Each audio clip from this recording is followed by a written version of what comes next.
intarsia method, guys. So I'm losing loops and threads yarn, which is discontinued. It's my favorite yarn. I wanted to go ahead and just use the rest of it on this gorgeous pumpkin that we're going to be making. So obviously glue gun, glue stick, scissors, and these stems are from Amazon. I am in love with these stems. Look how spooky they look. They're just like the perfect Halloween stem. All of the materials are in the description box, what I'm using and where I got it from. So this is an intarsia method, like I said, and we're going to be doing a large pumpkin.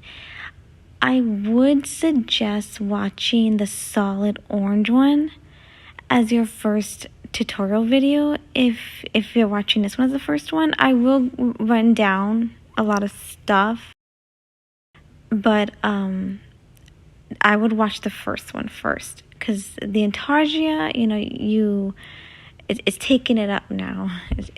It's very simple though, but you get your yarn in this position.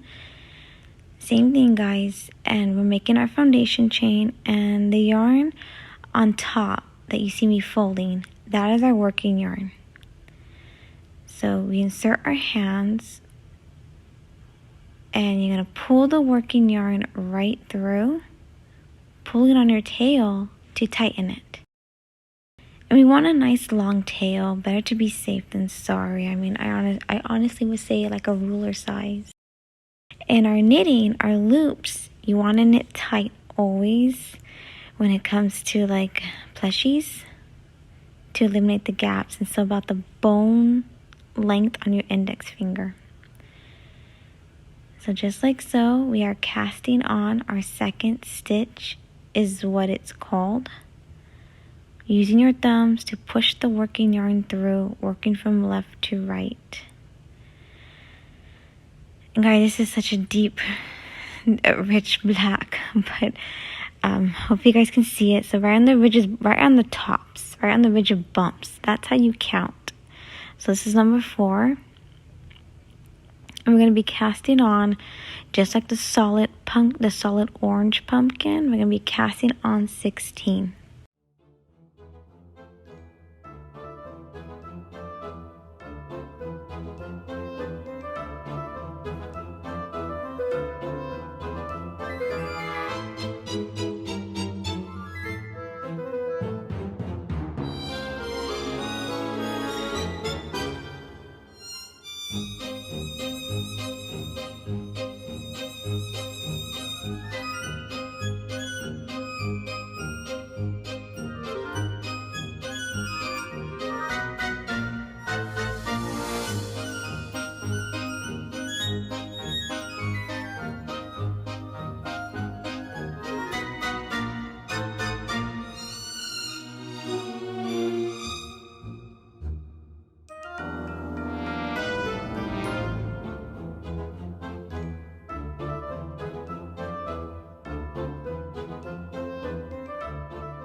So once you cast it on 16, go ahead and count.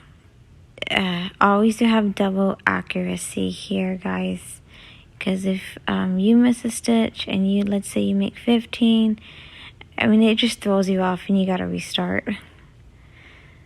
So we want a total of 16. So now what we do next.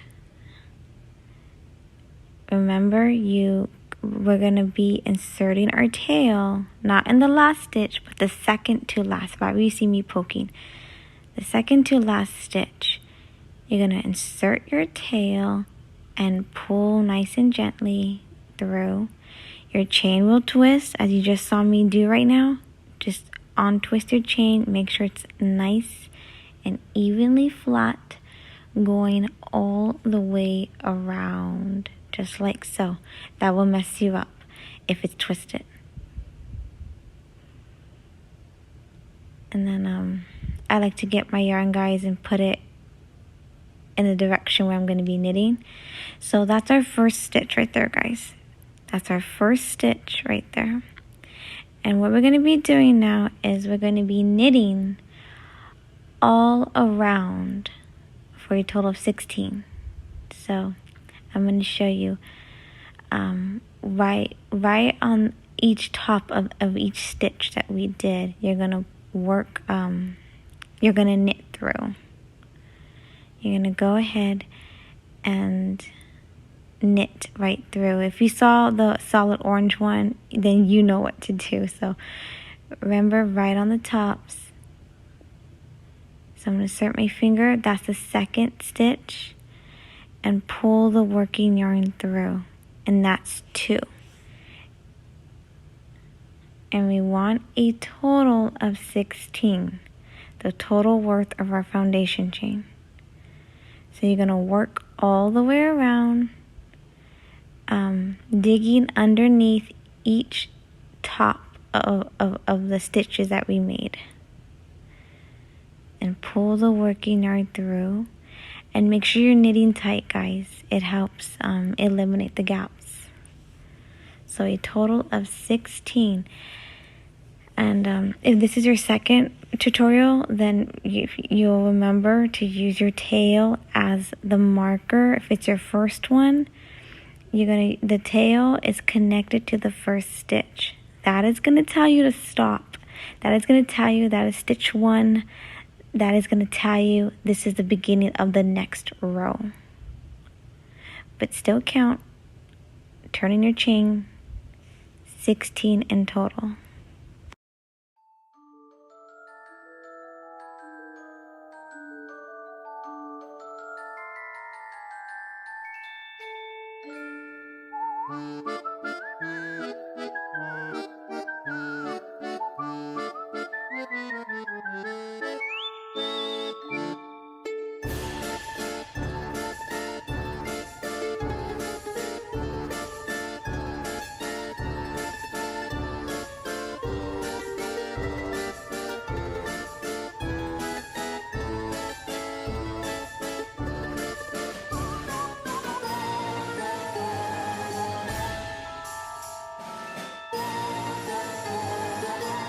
I want to go ahead and point this out, guys. My last 16 stitch is going to be really tightly tucked next to the first stitch. But that's where you're going to work your working yarn. You're going to pull it right through. It's going to be very close, practically touching the first stitch. And remember, our tail, our tail is our golden marker. It's connected to the first stitch. It tells you to stop. It tells you you completed that row. So now I'm going to go ahead and count all around. You want a total of 16. Once you're good, keep your tail in the middle. Just keep it out of your way.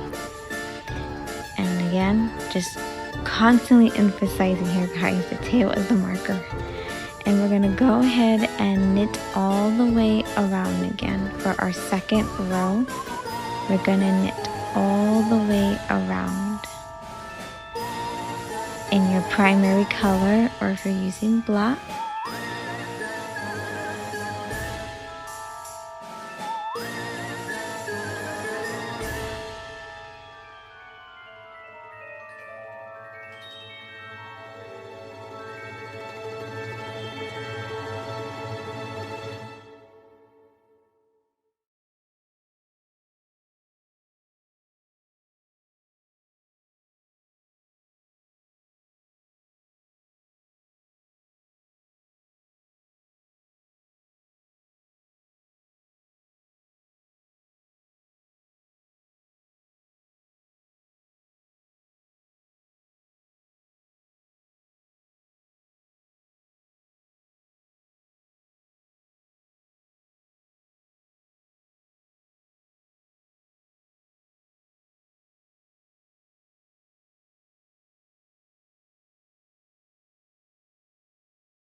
okay, guys, I'm using my tail to tell me that I am done. Second row completed.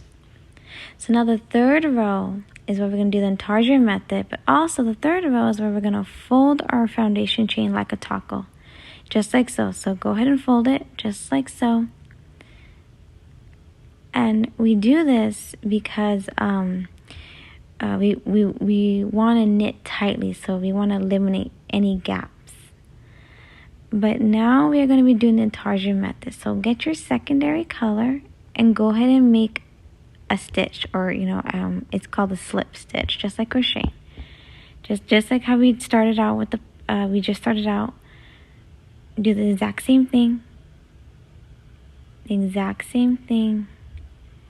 Flip it over, pull the working yarn through, and pull on your tail to tighten it. And we don't need a long tail, guys. You want a short tail, so because you don't want it in your way. And remember, when knitting tight, so you want to make that stitch bone length on your index finger. Now, intarsia method right here. Simply insert your secondary color, just like another stitch. That's it, guys. Just insert it. Rather than taking the black, you're just gonna take the red and insert it. Then I'm gonna unravel some yarn, so I'm good to go. And this is a trick right here. Keep your new ball of yarn in your lap to just help organize, and it doesn't twist up. These two different colors here now we have. And you're just gonna be knitting along for the third row in your secondary color. That's it, guys. And we're gonna do a total of 3 red rows. So this is my pattern I made up.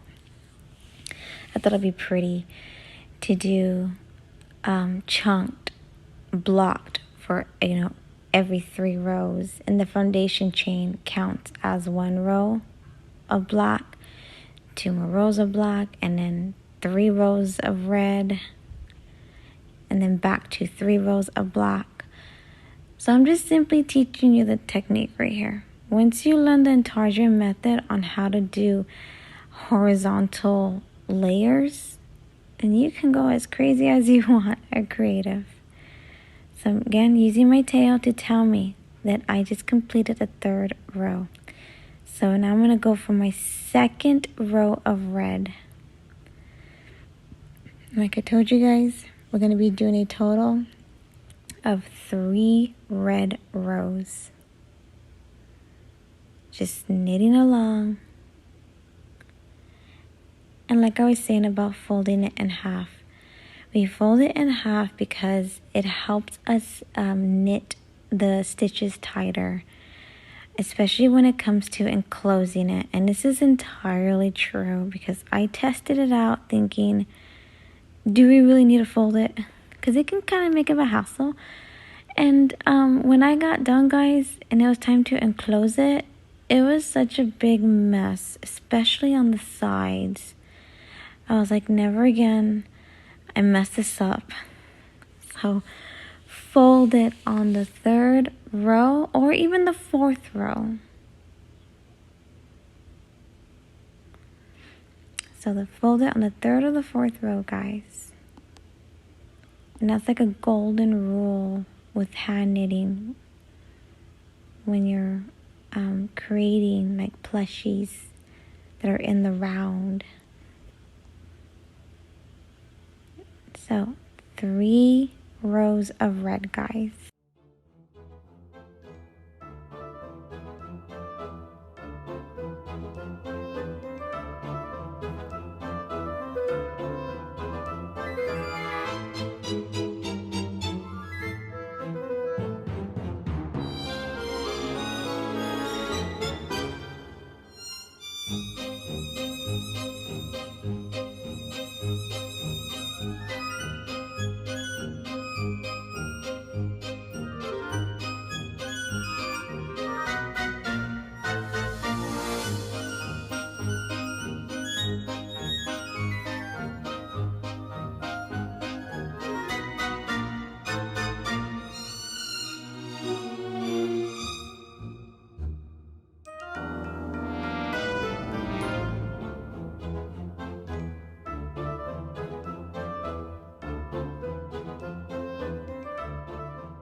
So here's my total of 3 red rows, guys. So now we're gonna go back to using the black. And again, I'm using my tail to tell me that I'm at the start of the first stitch again. So simply grab the black and just start knitting along. And if you guys have been watching closely, I apologize for not mentioning this earlier. So I said keep your secondary color of yarn, the ball, in your lap. But also, if you can see in the video, if you have been observing this, how I have it like bent, pulled away from the black yarn. It just helps keeps it organized. And it really does help, guys. Just keep it in your lap and keep it pulled forward, just spaced apart away from your other ball of yarn, so you're not getting all tongue-tied here. And so a total of 3 rows of black now, and that's the whole pattern for this intarsia method pumpkin right here. It's going to be 3 rows of black, 3 rows of red, 3 rows of black, 3 rows of red, and then 1 row of black. So it's going to be a total of 12 rows. And you can do the intarsia method.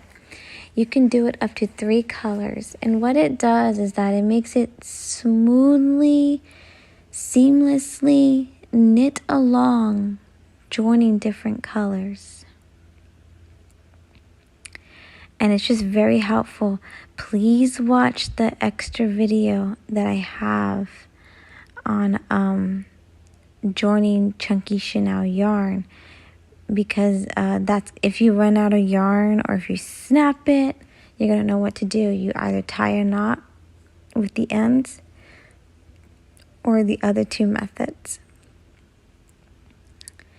And so the intarsia method is simply just an easy, quick, seamlessly way to just knit along without any interruptions, without having to do other complicated methods of switching back and forth between 2 to 3 colors. So it's such a beautiful method. Once you learn this, you can go so crazy with it, with all these other striped designs, which the intarsia method can be used horizontally layered or vertically, which my 3rd tutorial video, guys, on my Jack Skellington pumpkin, I call it. It's my favorite one. I teach you how to do the intarsia vertically. It's the same concept, but I want to go ahead and provide that tutorial because we can still learn it, So again, I'm using my tail. 3 rows of black, and then you're going to switch back to 3 rows of red seamlessly. Just pick up the red yarn now and knit along for 3 rows. So I'll go ahead and I'll keep knitting with you guys so you guys can observe and be watching, and I'll be coming back to instruct. And remember, it's a total of 12 rows. So right now we're doing 3 rows of black again. Then you're going to go back to 3 rows of red. And then 1 row for black. A total of 12 rows. And go ahead and plug in your glue gun too if you want, to just get it ready for a stem.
real quickly, guys. Do you see how I'm keeping it separate? And then now I'm starting my last 3 rows of red. And then 3 rows of red and 1 row of black. And so these are my colors, but if you're doing different colors, you know your pattern then. So 3 rows of red and 1 row of black. And I thought incorporating 1 row of black, it's gonna, to me, it looks like the pumpkin is decaying because of the pattern it creates right on top. It's like a star. It's like so gorgeous. Absolutely love it. This is my second favorite pumpkin right here. That out of, I think I made 11 pumpkins. So this is my second favorite right here.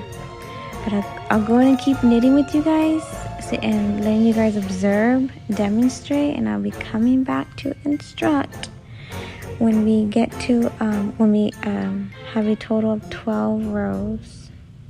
So 3 rows of red and 1 row of black. A total of 12 rows.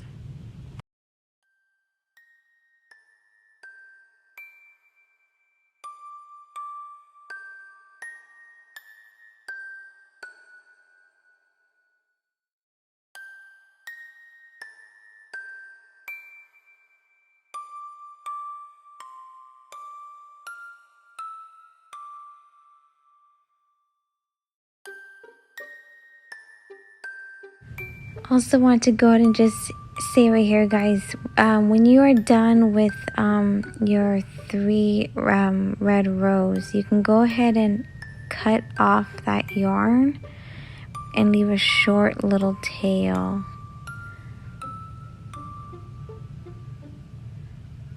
Sorry for not saying that sooner. I hope it didn't mess any of you guys up.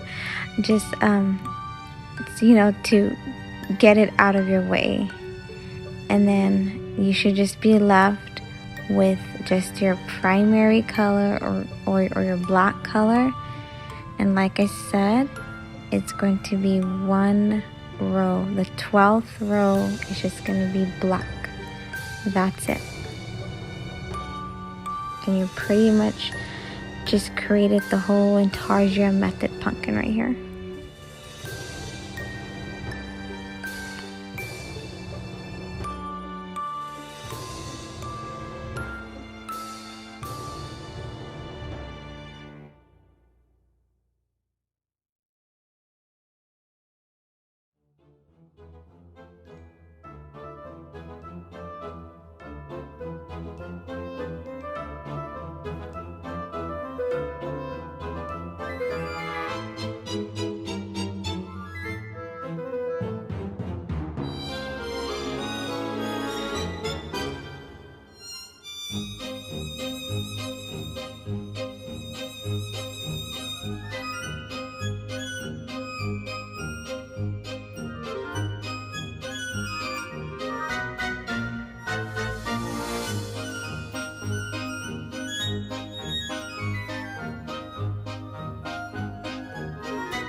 So this is what it should look like, guys, something like this. And now let's say you miscount it. I'm going to show you a quick way right here.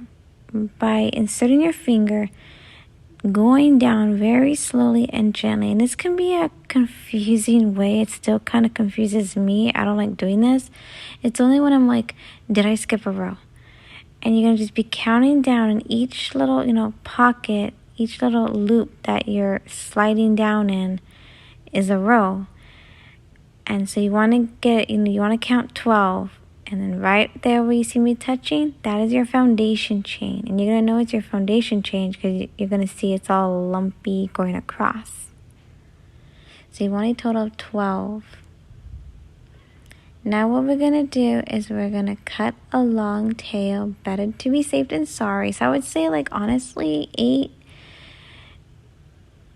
inches no more than 12. And now I'm going to be showing you guys how to enclose the bottom. So this is the bottom of our pumpkin right here. And golden rule with hand knitting. When you're enclosing, you want to work from inside out. So I'm going to show you what I mean. So that's the stitch connected to the tail.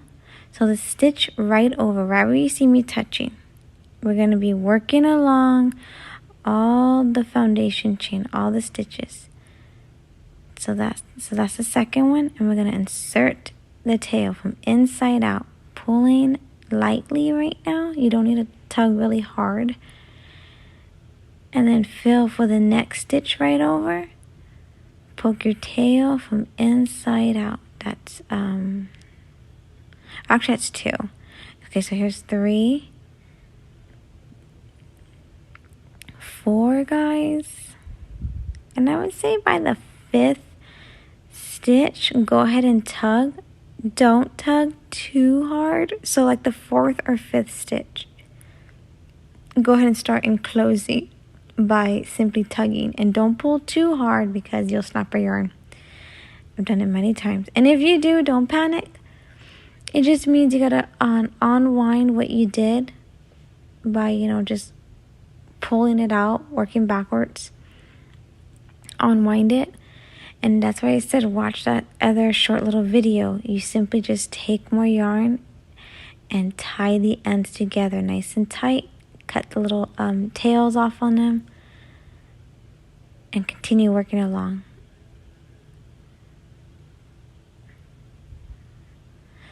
So we did a total of 16.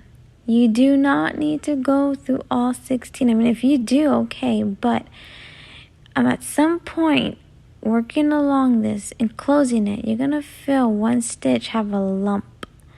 And that's perfectly fine. Just skip over that part. Skip over that stitch. So you see me, I'm kind of tugging really good right here. This is some strong yarn, guys.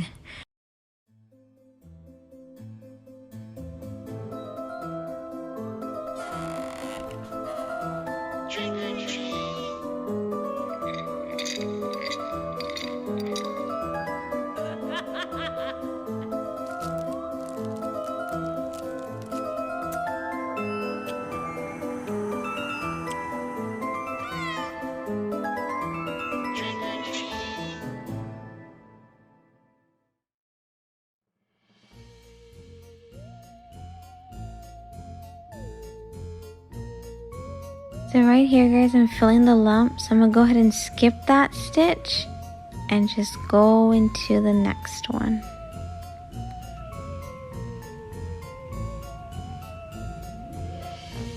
And just keep working along. So when you get to like a small little gap, like I said, you don't need to go through all 16. It'll start to really enclose. But like at this point right here, so the whole point is to just enclose this tightly.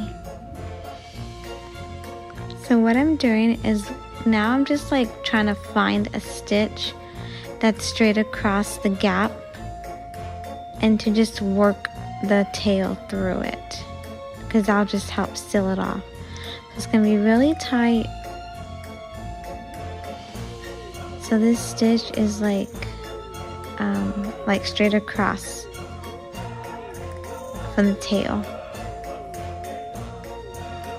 And so like I said, the whole point is just to enclose it nice and tightly. So I'm gonna push my working yarn right through and just seal it off, guys. Seal it off nice and tugged, nice and secured. And so it looks good to me.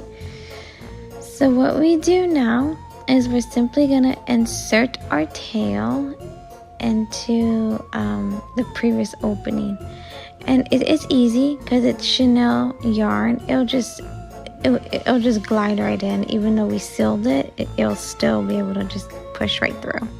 And for double measures here, you don't have to do this part, but once you pull the tail in, you can go ahead and search with your fingers for a stitch at the bottom that you can slide, work your tail right through, right under, just for extra measures here. All for security purposes, so just, find a stitch at the bottom inside the pumpkin that you can slip your fingertip under and go ahead and just pull the working yarn right under it. You don't have to do that part, it's real tight. It's just for extra measures. But once you're done, go ahead and tie a knot on the tail. It's just like a golden rule, guys, with hand knitting. To tie knots, it's all for security and extra measures here, extra security measures. And now we're going to go ahead and start stuffing it. There is no instructions, there's no right or wrong. We can stuff our pumpkins however we like. I like a lot of stuffing, guys, for mine. So you're going to see me you're going to be like, dang, she's just putting tons. I like a lot. I love stuffing. It's like the fun part. So you just want to stuff it. Don't over fluff it just yet, because we're going to be working on the enclosing on top now. So just like the bottom, just like with all enclosing with hand knitting, working the tail from inside out. So all those little loops, but this one's way easier, guys. You're simply going to take your tail and insert it through all the loops. But do not tug. Don't just tug just yet. Just insert it. Because that stitch that's connected to the tail, you'll make it disappear. Right? We see me touching? You'll make it disappear. So I would say by the fourth or fifth stitch, go ahead and tug, but use some kind of marker. And you can use a cut piece of yarn, just something to hold that stitch open. So guys, I'm going to use a glue stick because that's what's next to me. I'm going to take a glue stick, insert it into the loop to hold it so it doesn't disappear as I'm tugging along, because you're going to see what I'm talking about. So now I'm going to go ahead and start tugging. Do you see how that glue stick is moving along? It's holding that stitch open. So use some kind of marker, because that stitch will just disappear right on you. It'll be impossible to find. So just keep working along, inside out, through all 16 loops. And as you're doing this, go ahead and be shaping your pumpkin, adding more stuffing, defluffing. Get it to your preference right here. This is like the fun part now. This is the part where you got this. Like, I got this. I don't need instruction on this part. You can stuff it however you want. So just gonna be working along and stuffing my pumpkin, guys. And then the last stitch, I'll gently remove my glue stick, slip the working yarn underneath through, and you're gonna tighten it, but leave a tiny little opening, because that's where we're gonna be inserting our stem and using the hot glue to secure it.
If you have gaps like me, don't worry about it. I will show you how to fix that right there. Very simple, easy. But so here you go. Yeah, so just shape your pumpkin, get it all, to the perfection that, you want. So now we're going to go and take our stem. Like I said, leave a little opening. This is where we're going to use our glue gun, guys. So, take your stem, insert it, and go ahead and pull on the tail a little bit more to just help establish the shape, what it will be like with the stem. Now I'm going to take my glue gun and about 3 sides, I'm going to poke it right underneath very carefully and put some hot glue. So it's kind of hard because like this is black and it's so easy to make an imperfection with hot glue here. So just be real careful. Use your scissors to lift off any excess hot glue coming out. Anyway, so go ahead and be tugging on the tail a little bit more and more and more to just get it really tight. Establish that shape that it's going to be with the stem. Insert it now. And at this point, guys, I'm also trying to snap my yarn. So if your yarn doesn't snap, then just take some scissors and cut a small tail. But I'm trying to pull it real nice and tight. So that's what you want to do. You want to pull it real nice and tight. Really just get that shape established on top with the stem. So I'm just going to keep molding it and pulling really hard to snap it. And if it doesn't snap, this loops and threads, guys, is real strong. Go ahead and cut a short tail. And what you're going to do is you're going to insert it into anywhere. Like, so I'm going to insert it right here because I don't like how there's like the red is showing right there. Like that little imperfection. So use your scissors to help widen the gap. Take your glue gun. Put a little bit of hot glue. And you see what I'm doing? I'm using my scissors to insert the tail. So I don't burn myself. And I'm trying to do precision here. So I'm using my scissors to push in that tail and then also shift around the stuffing where I just put the tail in. I'm trying to get that perfect shape, guys, that nice, fat, rounded pumpkin shape on top.